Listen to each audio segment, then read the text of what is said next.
This exercise is great for adding a lot of load through our knees, which tend to get babied a lot, especially due to a lot of fear mongering that your knees should never go past your toes. So this exercise is going to be quite a bit of intensity. If you have not trained knees over toes, if you have really tight quads, you might have to limit and modify the exercise. I tend to recommend holding on to something at first. I usually like to hold on to something more on the side versus in front of you, like a band or a TRX, although that's another possibility. But I would recommend setting yourself up with a barbell or something sturdy next to you so you can hold on for balance, because a lot of people struggle with staying up on their toes.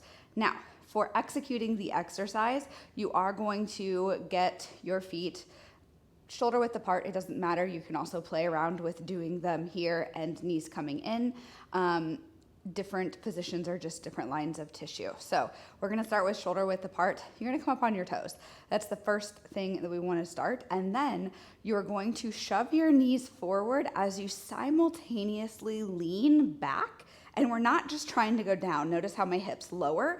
We're trying to keep our hips high and open towards the ceiling, and then we come back up.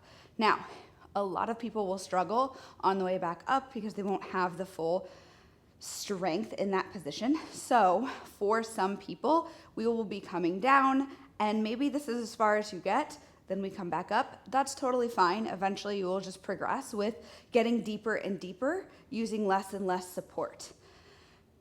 For some people, as you want to really progress, you might go down really far and then lose it and not be able to get up. That's totally fine. Come out of it and do what you need to. That would be more of an eccentric focused sissy squat. But eventually the goal is to get really low as far as you can, feel a lot of load through your quads, and come back up all in one piece. It doesn't always happen right away. We have to practice, put the reps in, and spend a lot of time under tension.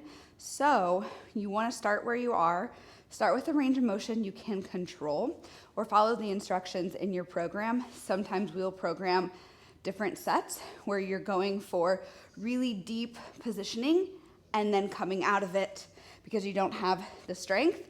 Sometimes you just want to go shorter range because we're really just trying to load both the eccentric or the lengthening and the concentric or the shortening part, which would be the lowering and coming back part respectively, for just like strength and getting a little quad pump and load through the knees.